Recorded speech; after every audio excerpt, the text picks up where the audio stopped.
हाय दोस्तों, ये मेरा पहला वीडियो है यूट्यूब पर। आज हम लोग बात करने वाले हैं रिएक्ट के बारे में। रिएक्ट एक जावास्क्रिप्ट लाइब्रेरी है जो फेसबुक ने डेवलप की है। और अगर सबसे ज़्यादा फिलहाल मार्केट में अगर किसी चीज़ की रिक्वायरमेंट है वेब डेवलपमेंट में, तो वो है रिएक्ट जेएस। तो आज हम लोग उसी के बारे में बात करने वाले हैं और हम एक सिंपल सी एक एप्लीकेशन बनाएंगे, सिंपल वेब एप्लीकेशन बनाएंगे। एंड हम लोग कुछ एपीआईज कॉल करेंगे जहाँ से हम डेटा लेके आएंगे। तो जो एपीआईज हम लोग कॉल करने वाले हैं वो हम करेंगे जेसन प्लेस होल्डर से। अभी हम स्टार्ट करेंगे सिंपल क्लास कंपोनेंट्स के साथ में। जैसे अगर हम बात करें तो रिएक्ट में दो तरह के कंपोनेंट्स बनते हैं, एक होते क्लास कंपोनेंट, दूसरे होते फंक्शनल कंपोनेंट। तो पहले हम स्टार्ट करेंगे क्लास कंपोनेंट से, फिर हम यूज करेंगे फंक्शनल कंपोनेंट विथ हुक्स, जो रिएक्ट 16.8 के बाद से लॉन्च हुआ है, तो जो फीचर ऐड किया गया है ताकि जो फंक्शनल कंपोनेंट होते हैं वो भी स्टेट एंड और दूसरी चीज़ें जो होती है रिएक्ट की, वो चीज़ें यूज़ कर पाए। एंड फिर हम एक एप्लीकेशन डेवलप करेंगे with same application react react and Redux के साथ। तो आज हम लोग जो करने वाले हैं वो हम करने वाले हैं सिंपल रिएक्ट क्लास कंपोनेंट्स के साथ। और तो हम एप्लीकेशन दो तरीके से सेटअप कर सकते हैं। पहला होता है जो फेसबुक ने खुद दिया है, क्रिएट रिएक्ट एप। हम उसको यूज कर सकते एप्लीकेशन बना सकते हैं। और दूसरा होता है वेब पेज। हम लोग वेब पेज के थ्रू हम अपना कॉन्फ़िगरेशन सेट करके वेब पेज में उसको हम यूज कर सकते हैं। तो आज जो हम लोग यूज करने वाले हैं, हम लोग यूज करेंगे create react app.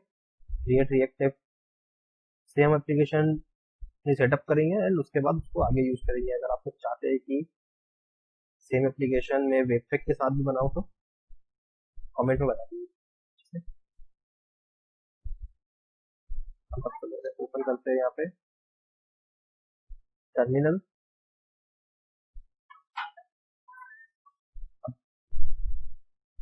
Simple npx create react. Make sure करना कि जब भी आप सेटअप कर रहे हो उसके पहले आपके सिस्टम में npm and not JS installed हो, अदरवाइज एप्लीकेशन ये सेटअप नहीं होगी, क्योंकि रिएक्ट की डिपेंडेंसी होती है नोड पर। ठीक है, तो हम इसको बना देते हैं एक बेसिक ब्लॉग। तो हमारी सारी डिपेंडेंसी इंस्टॉल हो चुकी है, तो हम इसको अपने फेवरेट एडिटर में ओपन कर लेते हैं। मैं विजुअल स्टूडियो कोड यूज करता हूँ, इसलिए मैंने विजुअल स्टूडियो कोड में ओपन किया। अब स्टार्ट करने के लिए बहुत इजी है, यार्न स्टार्ट या npm स्टार्ट। अब npm या यार्न, यार्न जो है वो पैकेज मैनेजर है जस्ट लाइक npm। अब रिएक्ट जो है, अब ठीक है, तो मैंने स्टार्ट किया यार्न स्टार्ट से, ये ऑटोमेटिकली हमारे ब्राउजर में इसने ओपन किया। जो भी पोर्ट है बाय डिफॉल्ट होता है 300। हम चाहे तो इसको चेंज भी कर सकते हैं। And ये जो है ये एक बेसिक ऐप है, सिर्फ इसमें ये दिखा दिया है कि आपका जो रिएक्ट का सेटअप है वो प्रॉपरली वर्क कर रहा है। यहाँ पर हमने किया है ऐप को कॉल। ऐप जो है वो हमारा एक कंपोनेंट है ये, और यहाँ जो हमको एक्चुअल ब्राउजर पर दिख रहा है ये app.js के अंदर का ही कोड है। अगर हम इसको यहाँ से हटा देते हैं और सिर्फ ये लिख देते हैं, तो सिर्फ ये हट के पूरा ये लिखने लगेगा। ओके, तो फिलहाल जो रिएक्ट का ऐप कंपोनेंट है वो फंक्शनल कंपोनेंट है, बट जैसा हमने बात की कि आज हम क्लास कंपोनेंट के साथ काम करेंगे, तो पहले हम इसको क्लास कंपोनेंट में बदल देते हैं। क्लास कंपोनेंट में बदलने के लिए सबसे पहले हमको क्लास को एक्सटेंड करना रहेगा रिएक्ट के कंपोनेंट्स क्लास से, ताकि डॉम को ये पता हो कि ये जो क्लास है ये रिएक्ट कंपोनेंट है। ओके, एंड जब भी हम कंपोनेंट बनाते हैं क्लास कंपोनेंट यूज करते हैं, तो उसमें जो हमारी रेंडर मेथड होती है उसका पूरा रोल होता है। इस रेंडर मेथड के अंदर जितना भी JSX हम लिखेंगे या HTML हम लिखेंगे, वही ब्राउजर पर दिखेगा इस कंपोनेंट के कॉल होने पे। चेंज्ड HTML, ओके, तो ये यहाँ दिखने लगा। अब ये जो है ये CSS, इसकी हमको जरूरत फिलहाल नहीं है, हम इसको हटा देते हैं। हम लोग ने जैसे बात की थी कि हम यूज करेंगे जेसन प्लेस होल्डर, तो यहाँ जाते हैं जेसन प्लेस होल्डर, यहाँ हमको फेक APIs मिल जाएगी जो हम यूज कर सकते हैं। तो हम लोग यूज करने वाले हैं पोस्ट, ओके। यहाँ पोस्ट में हमको सारी पोस्ट मिल जाएगी, यहाँ 100 पोस्ट तक हम लोगों को मिल सकती है, वो हम इससे निकाल लेंगे एंड कंटिन्यू करेंगे। एंड डिजाइन के लिए जैसा नॉर्मली लोग यूज करते हैं बूट स्ट्रैप, तो हम यहाँ पर भी बूट स्ट्रैप ही यूज करेंगे। अब बूट स्ट्रैप भी हम दो तरीके से यूज कर सकते हैं, या तो हम बूट स्ट्रैप का जो पैकेज है वो इंपोर्ट करके उसके सारे कंपोनेंट्स कॉल करें, या हम सिंपल index.html में bootstrap JS and bootstrap CSS add करके काम चालू करें। बट जो रिकमेंडेड वे है वो है कि आप रिएक्ट का जो बूट स्ट्रैप पैकेज है, रिएक्ट बूट स्ट्रैप एक पैकेज है जिसको हम लोग यूज कर सकते हैं। हम जाते हैं यहाँ गेटिंग स्टार्टेड। सबसे पहले हमको इंस्टॉल करना रहेगा इसको, यहाँ लिखा है npm इंस्टॉल, बट क्योंकि हम यूज कर रहे हैं यार, तो हम यहाँ लिखेंगे यार एड रिएक्ट बूट से हमारी बूट स्ट्रैप जो है वो JS जो है वो पूरी यहाँ आ जाएगी। उसके बाद हमको जो भी CSS है वो ऐसे इंपोर्ट करना रहेगा,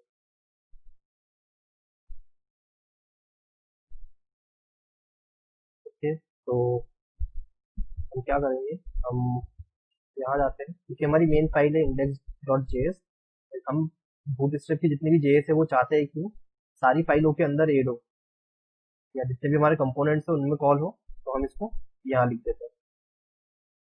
हमारा पैकेज इंस्टॉल हो गया है। अगर हम यहाँ वापस से स्टार्ट एड करते हैं तो हमारी एप्लीकेशन स्टार्ट हो जाएगी।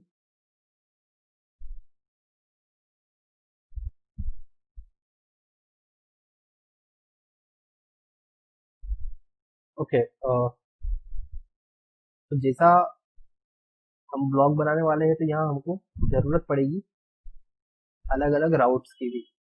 बाय डिफॉल्ट जब हम CRS सेटअप करते हैं तो रिएक्ट राउटर इनबिल्ट नहीं होता है, तो उसके लिए एक पैकेज होता है रिएक्ट का जिसको हम यूज कर सकते हैं, वो होता है रिएक्ट राउटर।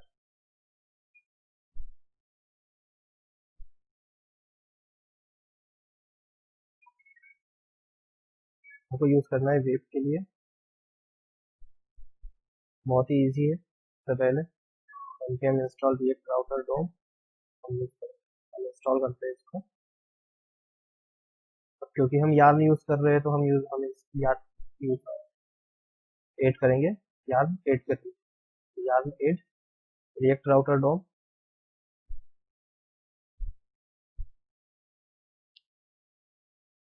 अब अलग अलग तरह की राउटिंग होती है कि जैसे हैश राउटिंग है, ब्राउजर राउट्स है, जो बेसिकली हम लोग यूज करने वाले हैं। इसमें हम यूज करने वाले हैं ब्राउजर राउट्स। इसके लिए सबसे पहले क्या करना रहेगा, सबसे पहले हमको इंपोर्ट करना रहेगा रिएक्ट राउटर डोम से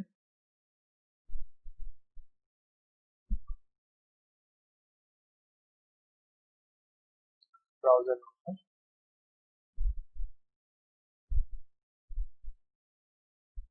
एंड यहाँ हम सेट करते हैं ब्राउजर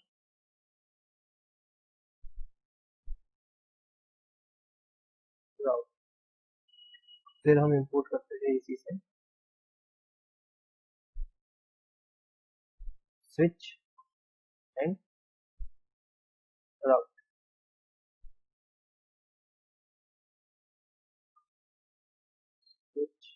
यहाँ राउट। तो सबसे पहले यहाँ आता है हमारे पास पाथ। जब कोई सा पाथ हो तो क्या हो, तो हम करते हैं ब्लैंक एंड एग्जैक्टली अगर ब्लैंक हो, एग्जैक्ट प्रॉप्स जो होता है वो बताता है कि अगर आपका पाथ एग्जैक्टली वही होगा जो आपने पाथ में डिफाइन किया है, तभी पर्टिकुलर जो भी आपका कोड लिखा है वो। अब यहाँ पर हम दो तरीके से अपने कंपोनेंट्स को कॉल कर सकते हैं। पहला होता है कि हम यहाँ डायरेक्ट नाम दे दें कंपोनेंट का। यहाँ दे देते हैं इसको ब्लॉक कंपोनेंट, या हम रेंडर मेथड ही कर सकते हैं यूज। इसमें हमको ऐसा करना रहेगा कि हम रेंडर या एक कॉलबैक फंक्शन जाएगा, और इस कॉलबैक फंक्शन के रिटर्न में आपका कुछ कंपोनेंट कॉल हो या जेएस मेथड हो, आप कुछ भी यहाँ कर सकते हो, तो बट रिटर्न यहाँ से जेएसएक्स ही करना चाहिए। ठीक है, अभी हमारा जो ब्लॉक कंपोनेंट है ये अभी बना नहीं है। और साथ ही में एक फोल्डर बनाते हैं ब्लॉक कंपोनेंट, यहाँ हमने लिखा index.js। क्लास बनाते हैं block component expanse react dot component. Okay, report करते हैं react from react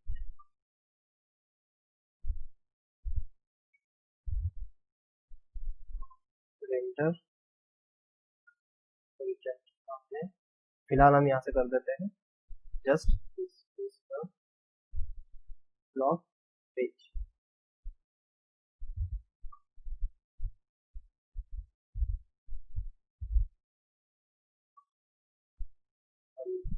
यहाँ पर ब्लॉक कंपोनेंट इंपोर्ट करते हैं। ओके, तो ये जो है हमारा राउट सेटअप हो गया। अगर हमारा पाथ जब भी स्लैश होगा तो ये, या ब्लैंक होगा तो हमारा जो ब्लॉक कंपोनेंट है वो कॉल हो जाएगा। इसको रख करके देखते हैं।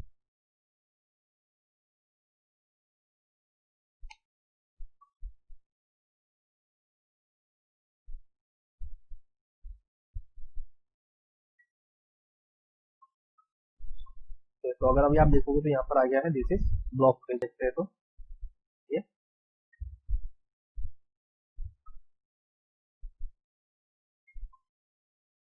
ब्लॉक पेज ही रेंडर। क्या अगर हम चेंज करते हैं तो इसका मतलब जो हमारी राउटिंग है, जो हमारा राउट बनाया हमने वो काम कर रहा है। ओके, तो अब यहाँ आते हैं, इसमें कंस्ट्रक्टर बनाते हैं प्रॉप्स। जैसे हमें प्रॉप्स यूज करने की जरूरत फिलहाल नहीं है, बट हो सकता है कि इसमें हमें जरूरत पड़े। तो हम यहाँ करते हैं एक सिंपल सा काम। यहाँ स्टेट में हम दो चीजें मैनेज करते हैं, एंड इसका लाइफ साइकिल होता है। तो लाइफ साइकिल कंपोनेंट का, जैसे एक इंसान का लाइफ साइकिल होता है वैसे कंपोनेंट का भी लाइफ साइकिल होता है। कंपोनेंट बनता है, कंपोनेंट अपडेट होता है और कंपोनेंट डिस्ट्रॉय हो जाता है। तो अब जो जब जब ये सारी चीजें होती है, वो सारी चीजें उन सब के लिए हुक्स होते हैं, जिनको हम सॉरी हुक्स नहीं होते हैं, इनके मेथड्स होती है, कॉलबैक मेथड्स जो कॉल होती है। तो जब भी कंपोनेंट माउंट होता है, माउंट मतलब कि डॉम में दिखने लगता है, डॉम में आ जाता है, तब एक कॉल होती है, कॉलबैक मेथड होती है उस टाइम की डेड माउंट। अभी हम देखते हैं यहाँ पर कंपोनेंट डेड माउंट में सिर्फ एक कंसोल लगा के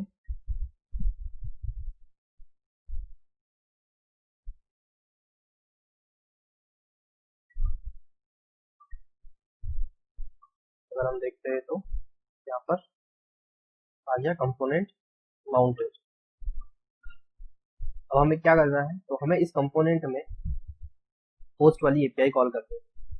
एपीआई कॉल करने के लिए दो तरीके होते हैं, या तो हम कोई सा थर्ड पार्टी प्लगइन यूज करें, पैकेज यूज करें एपीआई कॉल करने के लिए, या फिर कोई जो डिफॉल्ट जावास्क्रिप्ट की एक्सएचआर मेथड है वो, या जो फेच है, फेच सर्विस जो जावास्क्रिप्ट की है उसको यूज करके हम अपनी एपीआई कॉल करें। तो फिलहाल के लिए हम लोग फेच यूज करेंगे, फेच के साथ हम अपनी एपीआई कॉल करेंगे। अब यहाँ जाके एक मेथड बनाते हैं गेट पोस्ट, जो करेगी गेट जितने भी पोस्ट हम निकालने वाले हैं उनको निकालेंगे, उनको गेट करेंगे। उसके लिए हमने किया कॉल फेच, फेच में ये यूआरएल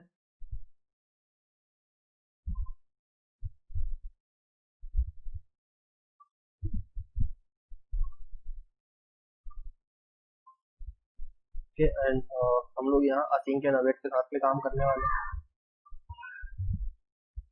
जो भी रिस्पॉन्स आया उसको रखा हमने एक रिस्पॉन्स नाम के वेरिएबल में। जब भी हम असिंक अवेट यूज करते हैं तो मेक श्योर करना कि हमारे पास जो भी कोड है वो हमारा ट्राई कैच ब्लॉक में हो, अदरवाइज ये ब्राउजर पर एरर देने लगेगा। जब भी कोई प्रॉब्लम है, जब भी कोई एरर आएगी तो इंस्टेंटली कंसोल में दे। तो हम यहाँ देखते हैं, इसको कॉल करते हैं।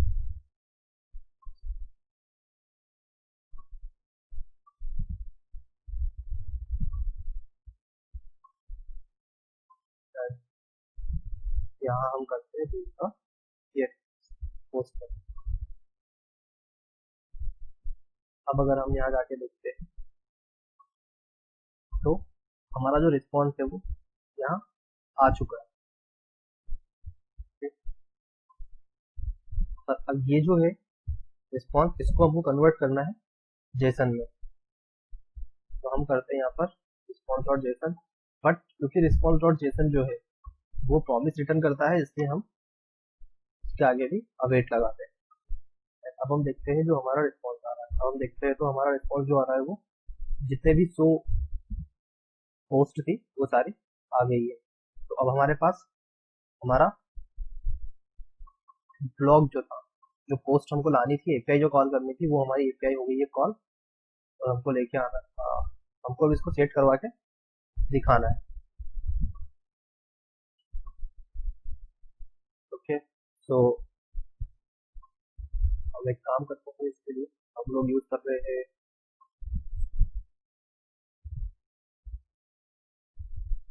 के अंदर आ गया है पूरा। ओके, अब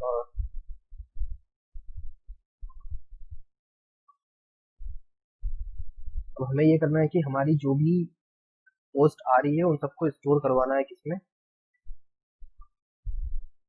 ब्लॉग में, जो भी हमारा पोस्ट नाम का है। तो हम करते हैं पहले स्टेट। अब हम ये स्टेट पहले यहाँ सेट क्यों कर रहे हैं, ताकि जब भी ये मेथड कॉल हो तो लोडर ऑटोमेटिकली चलने लगे। एंड वो लोडर कैसे चलेगा वो हम देखेंगे अभी। यहाँ हम जाके कर सकते हैं फॉल्स एंड पोस्ट।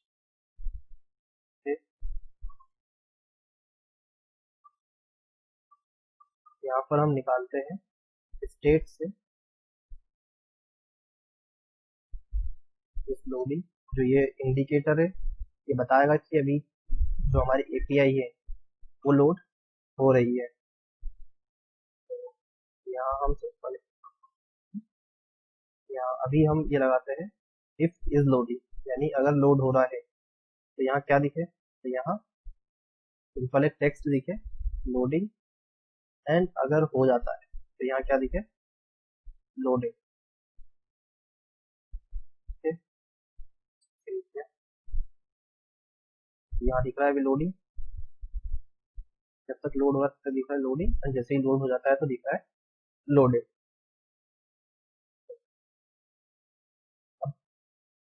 जो हमको करना है वो ये जितने भी पोस्ट आ रही है उन सबको रन करना है, उन सबको दिखाना है ब्राउजर। हम करते हैं पोस्ट डॉट मेप। पोस्ट जो है वो करे हैं एंड उस पर हम मेप चलाते हैं। मेप एक लूप ही होता है, बट ये रिटर्न करता है एक नया अरे, सो दैट्स वाई हम लोग यहाँ पर हमेशा मेप यूज करते हैं, ना कि फॉर ईच या कुछ और। तो मेप यहाँ से रिटर्न करते हैं अगर हम देखते हैं तो अब ये प्रॉपरली हमारी सारी पोस्ट दिखने लगी है। ये जो गो टू समवेयर लिखा हुआ है इसको हम चेंज करके कर देते हैं रीड और व्यू डिटेल्स। ओके,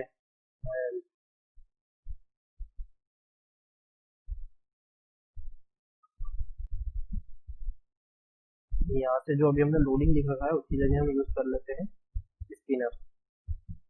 यहाँ से कोई भी स्पिनर तो यूज करते हैं।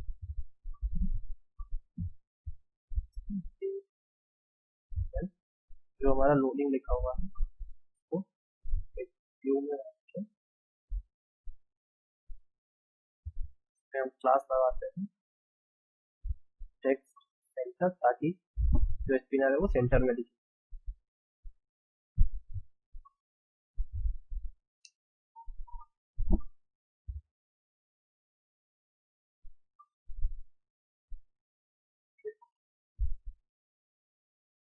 ओके, इसके अलावा जितनी भी डिजाइन इस पर करना है तो वो सारी कर सकते हैं। हाँ, ये हमारा एक बेसिक बन गया। अब हमें करना है कि जब इस पर क्लिक करें तो एक नए पेज पर जाए जहाँ पर इस पोस्ट की डिटेल्स दिखे।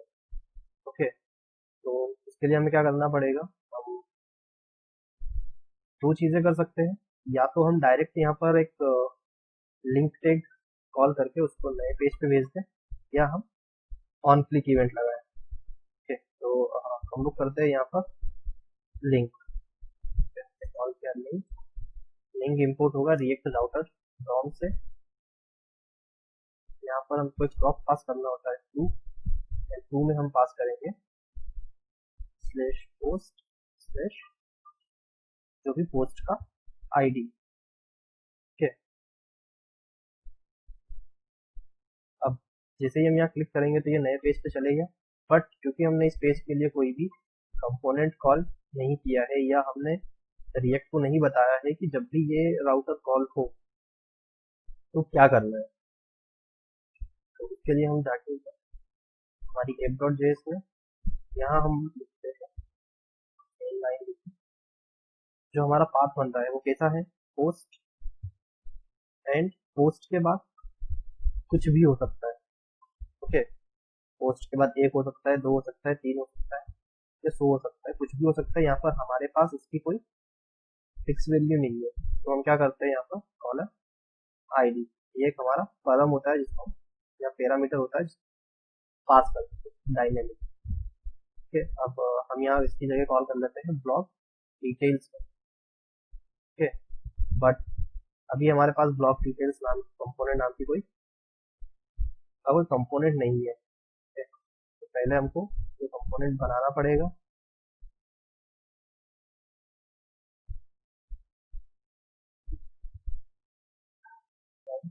यहाँ हम इसको इंपोर्ट कर लेंगे। ओके, तो अब जैसे ही हम यहाँ आए तो ये हमको दिख गया ब्लॉक डिटेल कंपोनेंट। ओके, अब हमको करना है यहाँ पर इसकी जितनी भी डिटेल्स है वो दिखानी है। सबसे पहले यहाँ हमने बनाया कंस्ट्रक्टर, यहाँ हमको प्रॉप्स की जरूरत पड़ेगी। यहाँ भी हम सिंपल वैसे ही रखते हैं। इसके इसमें दो चीजें, इस लोडिंग जो ये इंडिकेट करेगा कि पोस्ट की डिटेल्स लोड हो रही है, एंड पोस्ट डिटेल्स जो एक ऑब्जेक्ट होगा। Dead mount component dead mount पर हम फिलहाल के लिए करते हैं। हम ये देखते हैं कि प्रॉप्स के अंदर क्या क्या पैरामीटर्स आ रहे हैं। ओके, कि प्रॉप्स में क्या क्या आ रहा है। देखा, कंट्रोल किया तो एक ऑब्जेक्ट मिल रहा है, ऑब्जेक्ट में आ रहा है हिस्ट्री लोकेशन इमेज। तो अब हमारा जो डायनेमिक परम था, हमने जो कॉलन आईडी करके भेजा था, वो हमको मिलता है मैच में परम्स नाम की की। अगर आप देखेंगे तो आपको एक ऑब्जेक्ट दिखेगा आईडी 50। हम यहाँ क्या लिख सकते हैं, dot image dot params dot ID, तो ये हमको आईडी मिला। अगर हम यहाँ जाके दूसरा कंपोनेंट कॉल करते हैं, यहाँ चले जाते हैं, इसको यहाँ 1 आ रहा है, तो ये 1 मिलने लगा। ओके, यहाँ 2 आ रहा है तो 2 मिलने लगा। ओके, हम दूसरी एपीआई कॉल करते हैं यहाँ पर, जो है हमारी पोस्ट डिटेल वाली। ये हमारी पोस्ट डिटेल है, यहाँ पर डॉट गेट पोस्ट डिटेल्स, यहाँ बनाया हमने पोस्ट डिटेल्स नाम का एक कंपोनेंट, सॉरी मेथड, एंड इसको बनाया हमने इससे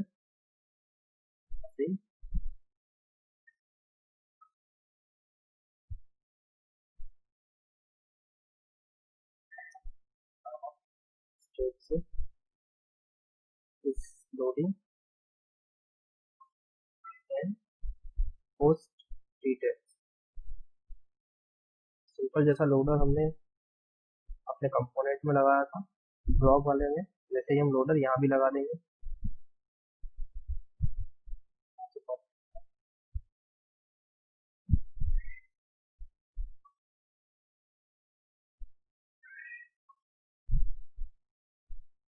ओके, ये बॉडी दिख गई पूरी यहाँ पर। अब हम चाहे तो इसके नीचे इसके कमेंट्स भी दिखा सकते हैं, एंड कमेंट्स दिखाने के लिए हमारे पास है एक ये कंपोनेंट है, ये एपीआई है जो हमको कॉल करनी रहेगी किसी भी कंपोनेंट, किसी भी पोस्ट पर कमेंट्स निकालने के लिए। ओके, तो हम क्या करते हैं, अभी हमने एक एपीआई यहाँ कॉल करी है, हम जो दूसरा कंपोनेंट है क्लास, ठीक है, जो हमको कमेंट्स दिखानी है, उसके लिए हम एक अलग कंपोनेंट बनाते हैं, ठीक है, और उस कंपोनेंट को हम यहाँ कॉल करेंगे। यहाँ बनाते हैं कमेंट्स डॉट जेएस। ये कम्प्लीटली आप पे डिपेंड करता है कि आपको कंपोनेंट्स को अलग अलग कंपोनेंट्स में कन्वर्ट करना है या नहीं करना है। आप चाहे तो आप सारा कोड एक में भी लिख सकते हो, ऐसा कोई रिस्ट्रिक्शन नहीं है कि आप सारा कोड एक में नहीं लिख सकते हो, बट अच्छा होता है कि आप अलग अलग रखो, जिससे आपका कोड जो है वो क्लीन रहे एंड इजीली अंडरस्टैंडेबल हो। अगर कुछ चेंजेस करना हुए तो एक ही जगह पर करें, एंड अगर कुछ ऐसा होता है कि जो हमको रीयूज करना होता है, बार बार यूज करना पड़ सकता है, जैसे ये स्पिनर की हम बात करें, ये स्पिनर हमने ब्लॉग वाले कंपोनेंट में भी यूज किया और यहाँ भी यूज किया है, तो हम क्या कर सकते हैं, इसका एक कंपोनेंट बना के उस कंपोनेंट को दोनों जगह कॉल कर सकते हैं। तो अगर हमको इसका वेरिएंट जो है, कलर जो है, अगर इसका कलर हमको चेंज करना था, तो अभी के जो केस में है तो इसमें हमको दोनों जगह जाके चेंज करना पड़ेगा। बट अगर मैं एक ही कंपोनेंट बना लेता है इन दोनों का, तो उस कंपोनेंट को कॉल करता तो मैं सिर्फ उस कंपोनेंट में जाके कंपोनेंट में जाके चेंज करता हूँ, सब दूर ऑटोमेटिकली रिफ्लेक्ट हो जाता है। तो अभी बेसिकली आप जैसे चाहो वैसे कर सकते हो। तो मैंने कमेंट्स के ये बस ये बताने के लिए किया है ताकि आपको ये पता हो कि हम एक पेज में भी अलग अलग कंपोनेंट्स बना सकते हैं और उनको कॉल कर सकते हैं। ठीक है, तो ये हमारा कमेंट सेक्शन आ गया यहाँ पर। अब ये जो कमेंट है, ये कमेंट जो होगा सबके लिए अलग अलग होगा। ठीक है, तो हमको यहाँ से करना रहेगी आईडी पास, हमको यहाँ से प्रॉप्स में भेजते हैं, हम यहाँ से भेजते हैं पोस्ट आईडी। यहाँ से जो भी हम चीज़ ऐसे भेजते हैं ना, वो सारी चीज़ें हमको प्रॉप्स में मिलने लगती है।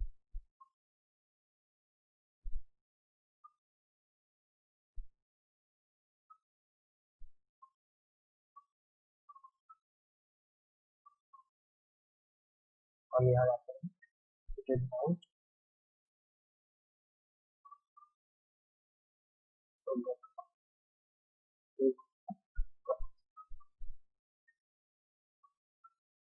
हमको यहाँ प्रॉप में मिलने लगा सिर्फ पोस्ट आई, जो हमने वहाँ से पास किया था। ओके, यहाँ मेथड बना रहता है गेट कमेंट्स की, जो क्या करेगी, जो भी हमारा कंपोनेंट का, जो भी हमारा पोस्ट का आईडी आ रहा है उसके अकॉर्डिंग उसका कमेंट लेकर आएगी। ठीक है? इसके लिए ये यूआई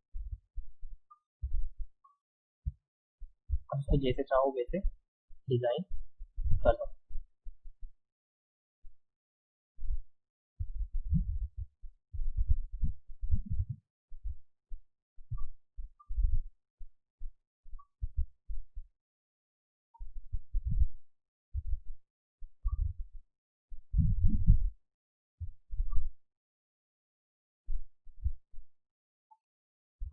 ठीक है, तो आज के लिए इतना ही।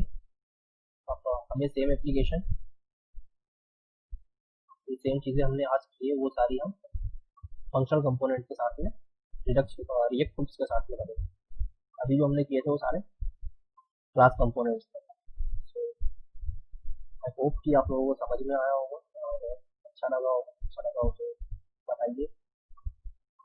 अगर कहीं लगता है कि कुछ चीज़ें मैं सुधार सकता हूँ तो वो भी बताइए।